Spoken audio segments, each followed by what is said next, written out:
This is spEarz to the streets. Get down to the beat, or get beat down in the street. With the program between Lynch and Ruca closed at Clash in Italy, it seems strange now that Ruca actually has to deal with real heat in her first IC title defense in Paris. It's not like Valkyria hasn't been hanging on to her WWE contract via main event house shows for the past season. Valkyria looked every bit as envious as the way her mentor was during her and Ruca's kayfabe beef, highlighted since the most recent SNME.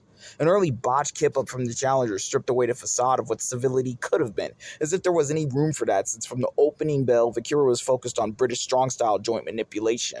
The stretching out of the champion didn't stop there, as Valkyria's biggest spot came from a reverse-swinging sharpshooter. There was clear animosity coming from Valkyria's corner as her kicks kept landing on Ruca's neck before and after, whipping Ruca stiffly into the ring post multiple times, targeting the neck that Ruca looked to have injured upon a departure from NXT against Zarya.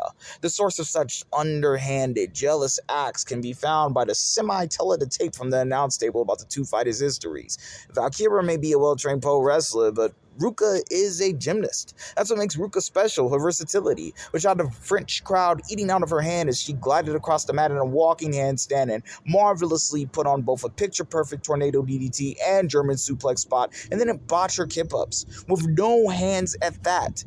No.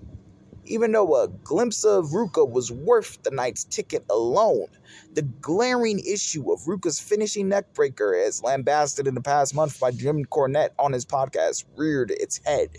The announcers alluded to how easy it is to scout the Soul Snatcher, unlike other finishing neckbreakers like the Stunner or the RKO.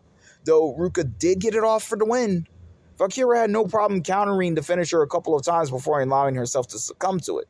As pointed out by the announce team, Ruca is green in her position on the main roster and still has time to develop. Valkyria obviously sees that, which is why, with her mocking wave attempt when she felled Ruca in one choice spot of the night, Valkyria tried to cut Ruca's range short at the bud, because Ruca, with her savvy acrobatic skill and her X-Factor driver, which can easily become her new finisher, is blossoming. While Valkyria, even with two horsewomen in her corner, can't even get the crowd behind her in her native Europe.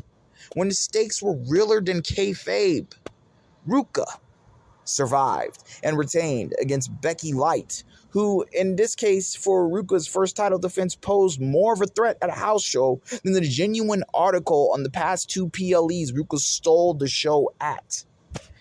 At France, the biggest difference was the heat from a placeholder champion's job security. More dangerous than anything WWE creative could think up in Indiana or Italy. This is spEarz to the streets.